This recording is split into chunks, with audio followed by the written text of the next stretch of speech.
Bienvenidos a la unidad 6, cuyo título es El control y extinción de un incendio forestal. Aquí tendríamos el índice. Con los siguientes apartados hablaremos de las fases de los trabajos de control y extinción de incendios. Dentro de estas fases hablaremos de la estrategia, el plan de actuación y la programación horaria. De modo siguiente trataremos los principios básicos de la extinción, cómo actuar ante un incendio forestal, sus fases, que son las de ataque, control y extinción, los métodos de ataque, el uso del agua y de productos químicos retardantes en la combustión. También hablaremos de operaciones de protección de las personas implicadas en los incendios, la señalización y desarrollo de las operaciones, normas y protocolos de seguridad y normativa de aplicación en trabajos de control y extinción. En el primer apartado hablaremos de fases de los trabajos de control y extinción de incendios. Decir que tenemos tres fases: la de estrategia, el plan y la programación horaria. Vamos a hablar en primer lugar de la estrategia. Existe un director de extinción, que es el máximo responsable. En la Comunidad Valenciana son los bomberos. Y la Ley 43/2003 de 21 de noviembre de Montes, modificada por la Ley 10/2006 de 28 de abril, nos dice lo siguiente: que el director o responsable técnico de las tareas de extinción tiene la condición de agente de la autoridad y podrá movilizar medios públicos y privados para actuar en la extinción de acuerdo con un plan de recuperaciones. Luego hago dos apuntes aquí muy importantes: que cuando se detecta un incendio, el centro de coordinación correspondiente asigna a un director de extinción que evaluará y fijará una estrategia. Y todo el personal de extinción ha de conocer la estrategia, con una comunicación que sea clara, rápida y concisa entre este director y el personal.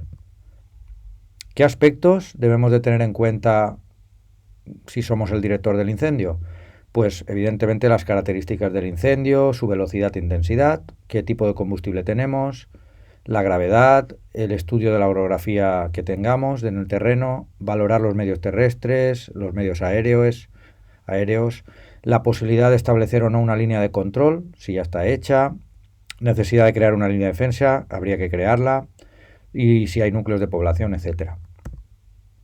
Para saber más, podemos decir que además de los medios que a nivel autonómico disponemos, en determinadas ocasiones, sobre todo en ocasiones ya más graves, colabora la UME, ¿no? La Unidad Militar de Emergencia, que son militares especializados.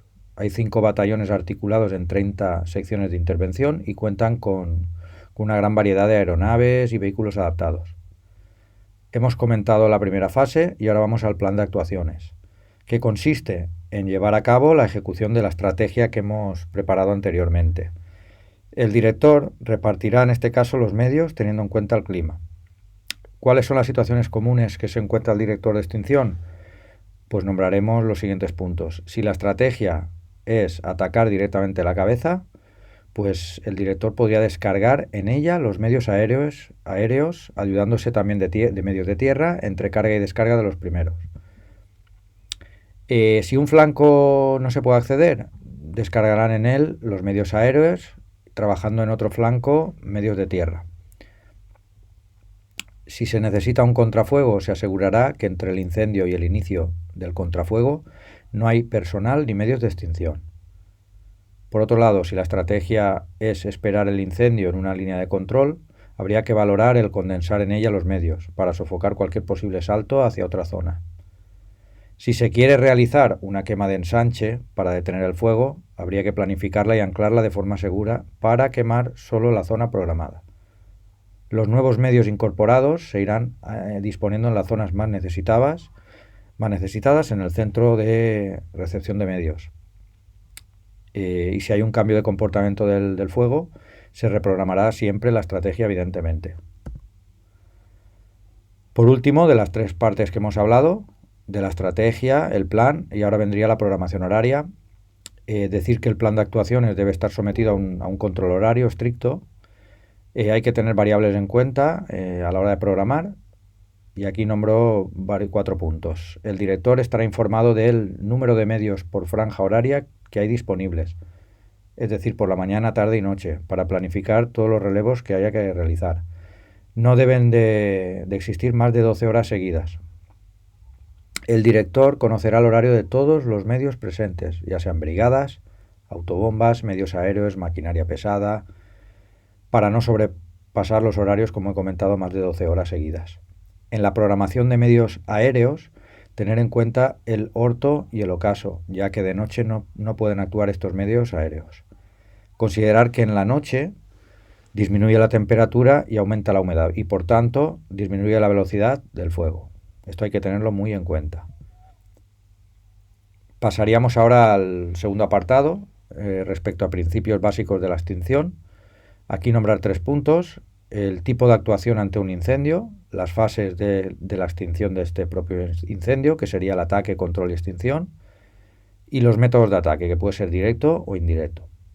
Vamos al primer punto, que nos habla del tipo de actuación, y comentar que el aviso de un incendio puede producirse de varias formas. Por parte de un ciudadano, por ejemplo llamando al 112, alguien que avise desde una infraestructura de vigilancia o detección, ya sea un vigilante, una torreta, caseta, vehículo, patrulla, etcétera, o mediante nuevas tecnologías, como hemos comentado en unidades anteriores, como por ejemplo podrían ser las cámaras térmicas o drones. Hay 2 tipos de casos.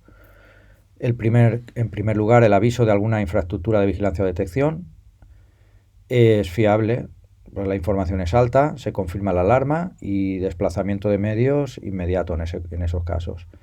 Si hay un aviso procedente del 112, el centro de coordinación deberá contrastar y ampliará esa información. Eso tiene una fiabilidad media o baja y el desplazamiento del medio de primer ataque más cercano debe realizarse para confirmar la alarma, que lo valore y que actúe en su caso. En avisos muy fiables, el medio aéreo atacará antes que el de tierra. ¿Cuáles son las fases de la extinción del incendio forestal? Primero evaluamos la actuación, luego procedemos al ataque, seguidamente el control y extinción o liquidación, y por último la vigilancia. Vamos a hablar de la primera fase, que sería evaluación de la actuación. En primer lugar, tendríamos que llevar a cabo un reconocimiento inicial del incendio y tener en cuenta, por ejemplo, el comportamiento del fuego, cuál es su velocidad, su intensidad, ubicación, etcétera, los factores que influyen en su comportamiento, como podrían ser temperatura, humedad, el tipo de combustible, velocidad del viento, topografía, etcétera, y las vías de acceso y escape que tengamos. Todo el personal debe conocerlas. En esta fase de evaluación tenemos que llevar a cabo también una valoración inicial del incendio y debemos de considerar valores amenazados, como pueden ser las propias personas, bienes naturales o no naturales, la seguridad tanto del personal de extinción como personal ajeno al incendio, la evolución previsible del incendio, cómo se comunica con el personal que está actuando, como se ha visto en la unidad 5, el tipo de ataque a aplicar. Hay que valorar si el primer ataque es suficiente o faltan más medios posteriores y tener un plan de alternativo. Ahora hablaremos del ataque propiamente dicho. Aquí existen 2 fases, el primer ataque y si hiciera falta pues un ataque ampliado. Respecto al primer ataque, decir que consiste en intentar sofocar el incendio con los primeros medios. El primer jefe de medios de tierra en llegar asume como director de extinción hasta que sea relevado por otro. Tras evaluar, el director define el método de extinción. En incendios incipientes o no virulentos se ataca a la cabeza, ya que la velocidad es mayor por esta. Y el director transmite todas las órdenes a los medios, a diferencia del ataque ampliado que comentaremos posteriormente, y la mayoría de incendios en España se apagan en esta primera fase, en el primer ataque. Respecto al ataque ampliado, decir que cuando con el primer ataque no se controla el incendio, procedemos al ataque ampliado. En este caso, el director de extinción solicitará más medios, evidentemente, y establecerá un nuevo plan. Se constituirá un puesto de mando avanzado que tomarán decisiones. Y en grandes incendios hay una unidad móvil de meteorología y comunicaciones, que está equipada con una unidad, como hemos dicho, meteorológica, repetidores de frecuencia, emisoras, cargadores, pantallas de televisión, equipos informáticos con cartografía, simuladores de incendios, mesas de operaciones, etcétera. Y en coordinación con el avión de coordinación y observación, nos facilita ver el incendio en sus pantallas en tiempo real desde el aire. Decir que las decisiones las toman el director de extinción y sus ayudantes. Cuando mayor es el incendio, habrán más sectores y debe de haber un responsable por sector. Cada 5 o 6 horas de trabajo los medios deben descansar. No pueden trabajar más de 12 horas seguidas, como he comentado anteriormente, y ahí contaríamos también los desplazamientos. Podemos ver en la siguiente imagen pues un organigrama de centro de coordinación, director de extinción. Pasaríamos a un segundo plano del director del sector 1, como hemos dicho, por sectores, del sector 2, 3, etcétera, medios aéreos, y luego una tercera línea, autobombas, cuadrillas, tractor, etcétera. Este sería un poco el organigrama a seguir. En la fase de control, primero definir dos conceptos: qué es un incendio estabilizado y qué es un incendio controlado. El incendio estabilizado es aquel que, sin llegar a estar controlado, pues va evolucionando favorablemente, ya que no tiene frentes activos que hagan avanzar el fuego libremente. Aquí podemos ver en la imagen que el fuego avanza hacia un cortafuegos aunque haya mucha llama, ¿vale? En cambio, un incendio controlado es aquel en el que todo el perímetro se encuentra rodeado por una línea de control y está formada por una franja de terreno que no posee vegetación o con vegetación ya quemada. Entonces quedaría todo en su interior, los puntos calientes. Vemos una imagen, un incendio controlado, decir que solo lo declara el director de extinción. Y después de la fase de control pasaríamos a la de extinción o liquidación. Decir que un incendio extinguido es cuando ya no se puede reproducir, y en esta fase se fijarán las zonas calientes que haya que enfriar con agua, raspar con herramientas manuales o bien asegurar con apertura de alguna línea de defensa. Se puede compaginar con las fases de ataque y control, todas a la vez. A esta fase comentar que se le debe dar la importancia que se merece para evitar que se reproduzca posteriormente, bien a las horas o a los días de haberse provocado el incendio. Por último tenemos la fase de vigilancia, que es la última fase, y decir que es importante vigilar evidentemente las zonas calientes del perímetro para evitar que se reproduzcan, principalmente en horas centrales del día, al mediodía, donde la temperatura es mayor. Pasaremos ahora a explicar los métodos de ataque, que puede ser método directo o método indirecto, y todo esto es en función de la virulencia, la velocidad, la altura de las llamas o la cantidad de humo que tengamos. Siempre utilizaremos un método u otro o los dos a la vez, de manera que se complemente. Respecto al método directo, se le llama ataque directo. Aquí se establece la línea de control en el mismo borde del incendio y se actúa directamente sobre las llamas y el combustible. Se actúa una o varias veces sobre el calor, el combustible o el oxígeno. Aquí podemos ver figuras, unas imágenes. A la izquierda, en la parte inferior, método de ataque directo por sofocación. Creo que están con batefuegos, intentando sofocar. Método de ataque directo con tierra, echando tierra, intentando sofocar también, en la imagen central. Y en la imagen inferior derecha, pues método de ataque con agua. ¿Vale? Vemos el helibalde, cómo distribuye el agua a través del medio aéreo. ¿Qué formas tenemos de realizar el ataque directo? Como he comentado, por sofocación, con agua, con tierra o eliminación de combustible también podría ser otra opción. Ahora comentamos cada una de ellas. Ataque por sofocación consiste en dar golpes con un batefuegos, que es la herramienta que vemos en la imagen inferior izquierda, o con una rama sobre la llama, manteniendo la herramienta unos instantes sobre el suelo hasta el siguiente golpe. Así, de esta manera se aísla el combustible del oxígeno. Y es recomendable trabajar en equipos de 2 para turnarse en los golpes, como podemos ver en la imagen inferior. El ataque con agua, decir que las funciones del agua, comentar que aumenta la humedad y enfría el combustible. El vapor de aire desplaza el oxígeno. Es más difícil, por tanto, que arda el combustible. Este agua aísla el combustible, ya que forma una capa alrededor de él, y enfría el entorno, ya que absorbe el calor al evaporarse. Aplicar siempre que sea posible en la base de las llamas, que es donde el combustible está más caliente. Y dependiendo del tipo de incendio, pues utilizaremos o bien extintores de mochila, vehículos motobomba o medios aéreos. Existen dos formas de aplicar agua con lanzas. En el caso de vehículos motobomba que llevan depósito de agua. La primera forma sería mediante chorro, cuando la distancia a la llama es elevada. Es difícil acercarse en estos casos por la radiación o por el terreno. Podemos ver ahí en la imagen inferior chorro sólido, chorro de ataque y una cortina de protección, tres formas con la lanza de propagar el agua, ¿no? Y la segunda forma es en pulverización, que abarca más superficie, pero con menos agua y aumenta el rendimiento. El ahorro de agua en este caso es muy importante, ya que a veces el punto de carga pues está lejos. Otro tipo de forma habíamos dicho que era el ataque con tierra, que se realizan tres acciones simultáneamente, ya que se desplaza aire, se cubre el combustible y lo separamos por tanto el combustible del oxígeno y estamos enfriando también el combustible. Aquí vemos un ejemplo en la imagen inferior, un ataque directo con un bulldozer moviendo tierra, y se puede hacer manualmente en pequeños incendios o con medios mecánicos para grandes incendios. Y por último, la eliminación de combustible sería otra vía y se realiza por dos motivos fundamentalmente. Para evitar que se propague el combustible, pues lo eliminamos y así pues no existe, no llegará al fuego. Y para evitar una futura reproducción. Al abrir una línea de defensa, lo que estamos haciendo es cavar hasta el suelo mineral y echar el combustible eliminado siempre debemos echarlo a la zona quemada para evitar que alguna pavesa pase a la zona verde. ¿Qué ventajas tiene este ataque directo?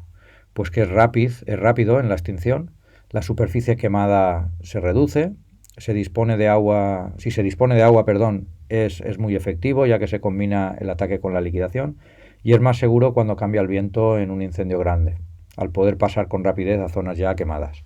En cambio tiene desventajas, como las siguientes, ya que se pueden emitir pavesas, provocando otros focos, la exposición a humos como radiación, a veces provoca accidentes en el personal y en incendios muy irregulares se necesitan muchos medios para abarcar todo el perímetro.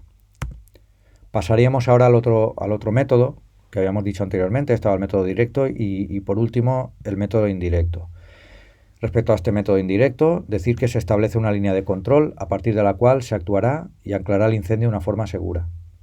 En esta línea se incluyen todas las barreras naturales y las líneas de defensa que se construirán en zonas que presenten continuidad con el combustible. Y es prioritario construir líneas de defensa.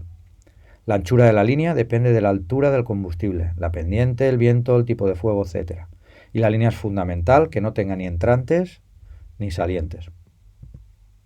Hay tres formas distintas de actuar sobre la línea de control. Vamos a nombrarlas seguidamente. En primer lugar, si la intensidad no es muy alta, se podría esperar a que las llamas lleguen a la línea, sofocándolas en ese punto. Planificar también una quema de ensanche, que es ampliar el ancho de la línea quitando más combustible. O también se podría actuar aplicando un contrafuego, que lo explicaremos ahora a continuación. En la imagen inferior pues, podemos observar una barrera natural ante un incendio forestal. ¿Qué ventajas tiene este ataque indirecto o método indirecto? Es más seguro, evidentemente, para los medios de extinción. El esfuerzo físico es mucho menor porque descansan más. Se reduce el tiempo también de la fase de liquidación, ya que el perímetro queda seguro, evitando reproducciones.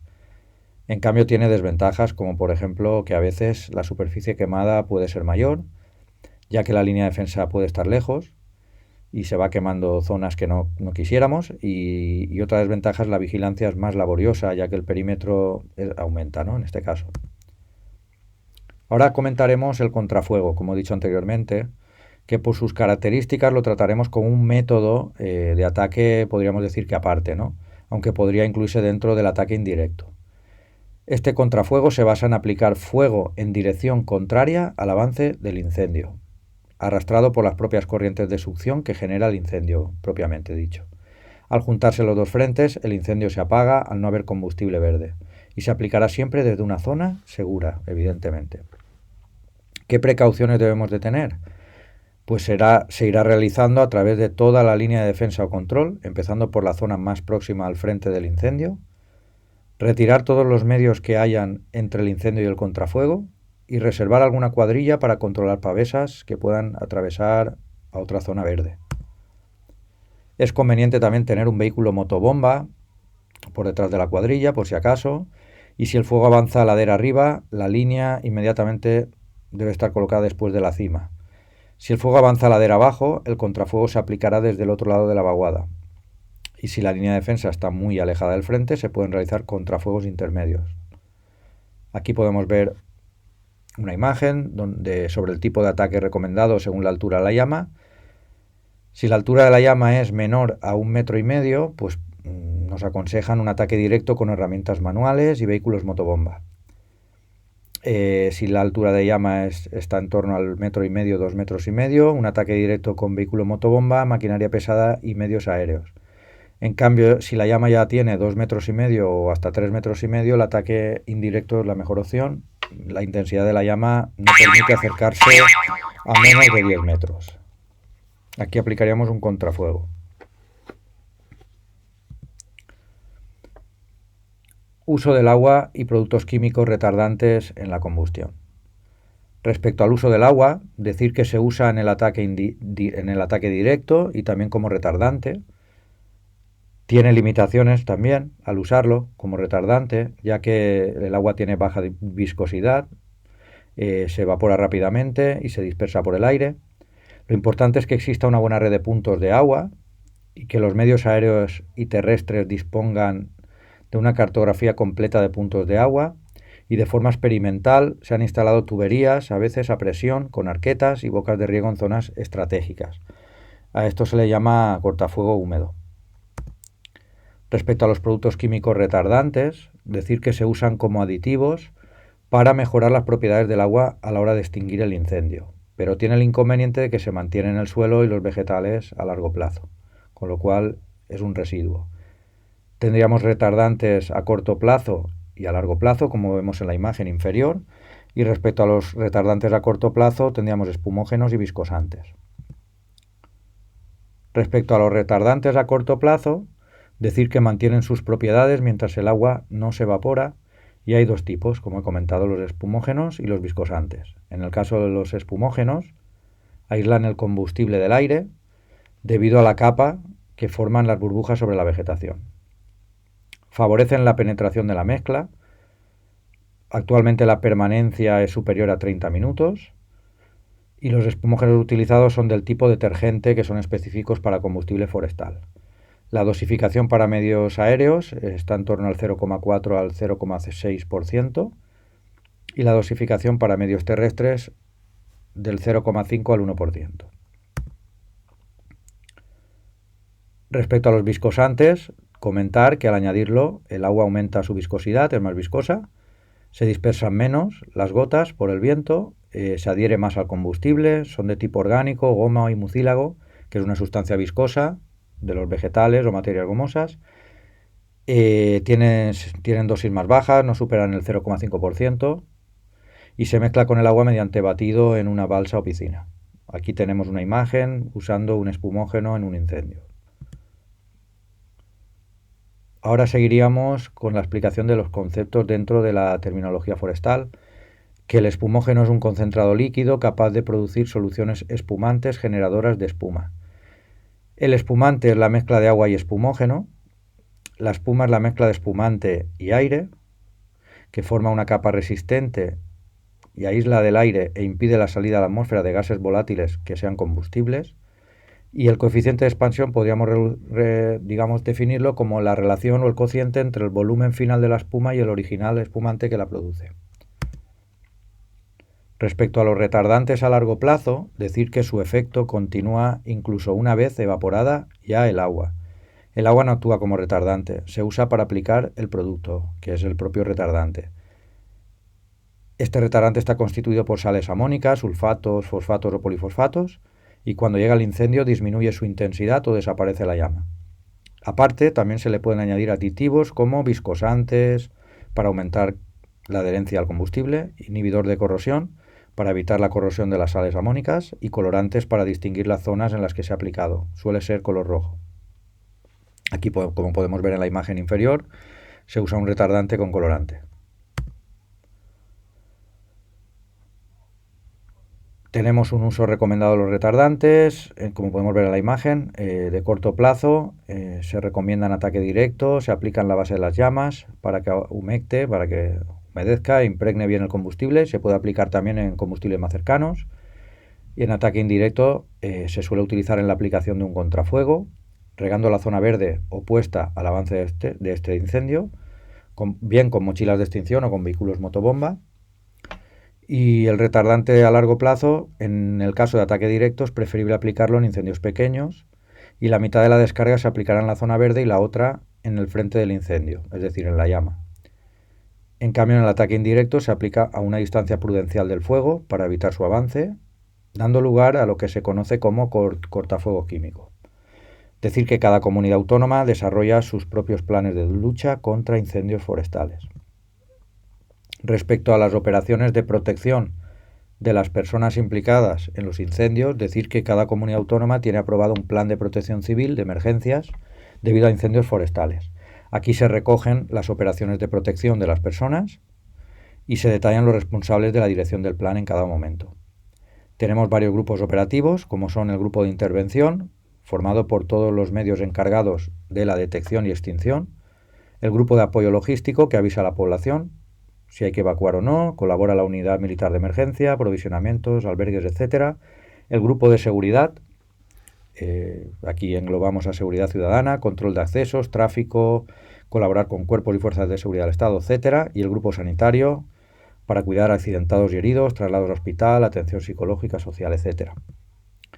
Los planes contemplan también lo siguiente: una estructura organizativa y funciones, la operatividad del plan, es decir, las acciones que se aplican. Aquí diríamos los procedimientos de detección, alarma, evaluación, activación del plan y los procedimientos de actuación. Y la aplicación del plan es en función de los niveles de gravedad activados. La estructura y los medios dependen del nivel de gravedad, evidentemente, de cada incendio, de cada caso. El final de la emergencia la declara siempre el director del plan y se transmite a los distintos grupos operativos mencionados anteriormente. Respecto a señalización y desarrollo de las operaciones, comentar que hay operaciones básicas como medidas de protección a las personas. Tenemos los siguientes puntos: ataque y extinción por el grupo de intervención, control de accesos y regulación del tráfico. Aquí se pretende facilitar el entrar y salir a los grupos operativos, controlar el tráfico y de los grupos que llegan al incendio, evitar que entre gente que no esté adscrita al plan, cortar vías inseguras, minimizar la emergencia sobre el tráfico y la seguridad viaria. También otra medida es el salvamento y evacuación de personas afectadas, el confinamiento de la población, que es un refugio cuando no hay posibilidad de evacuación, la asistencia sanitaria, sobre todo en grupos de riesgo, sistemas de aviso e información a la población. Aquí los objetivos son los siguientes: alertar e informar a la población, asegurar que estén protegidos y mitigar las consecuencias de los accidentes, ¿no? Evidentemente. Y el restablecimiento de los servicios básicos afectados. También tenemos medidas de protección para grupos operativos. Aquí englobaríamos un buen uso de los equipos de protección individual. Deben tener buenas condiciones físicas, con revisiones médicas periódicas y una formación adecuada, continua, teórica y práctica, lo más cercano a la realidad diaria, ¿no?, en la actualidad. Ahora pasaríamos al apartado de las normas y protocolos de seguridad que se aplican en los incendios forestales y otras emergencias, y aquí nombraremos las 10 normas de combate del fuego, que son las siguientes. Mantenerse informado del comportamiento del incendio. Las acciones contra el incendio serán según el comportamiento actual y futuro de este. Estar al corriente de las condiciones meteorológicas y de los pronósticos. El responsable es el director de extinción y lo transmitirá a todo el personal. Ahora hablaríamos de normas de seguridad, que tenemos 3. Aquí englobaríamos el conocimiento de las rutas de escape por todos los medios. El director colocará un observador o bien él mismo en un punto elevado con buena panorámica para estimar mejor los riesgos. Y el personal se mantendrá en alerta pero con calma, actuando siempre con decisión. Tenemos normas sobre el control de operaciones, que sería mantener el control del personal en todo momento, dar instrucciones claras asegurándose de que todos los combatientes las entienden, y la comunicación entre toda la cadena de mando será fluida y continua. Y como norma general, combatir el incendio manteniendo la seguridad como primera consideración siempre. Respecto a los protocolos de seguridad, lo llamaremos OACEL, como se ve en la figura que tenemos aquí en esta diapositiva. Consta de 5 partes: observación, atención, comunicación, ruta de escape y lugar seguro. Se tienen que cumplir todas. No tiene valor si alguna falla. No se cumpliría el protocolo.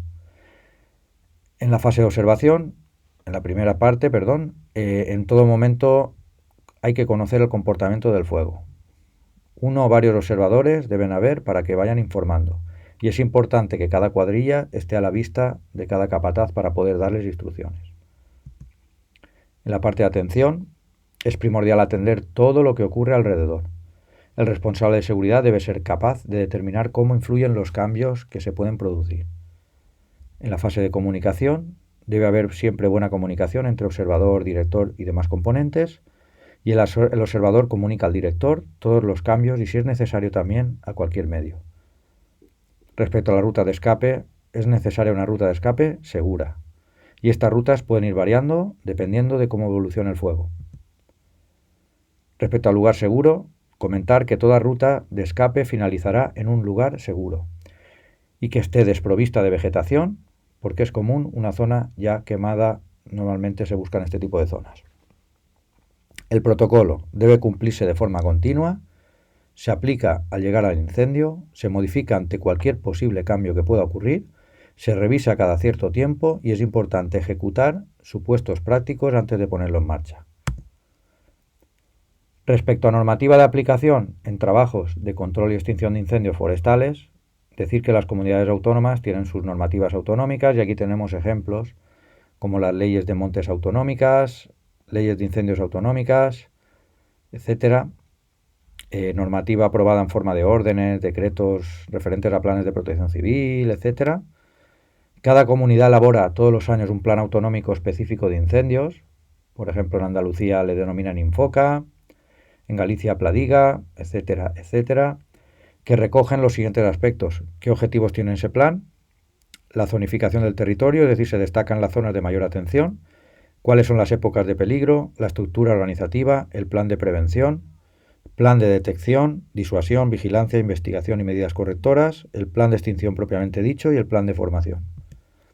Y hasta aquí llegaría la explicación de la unidad. Estoy a la espera de cualquier duda en la siguiente clase. Un saludo.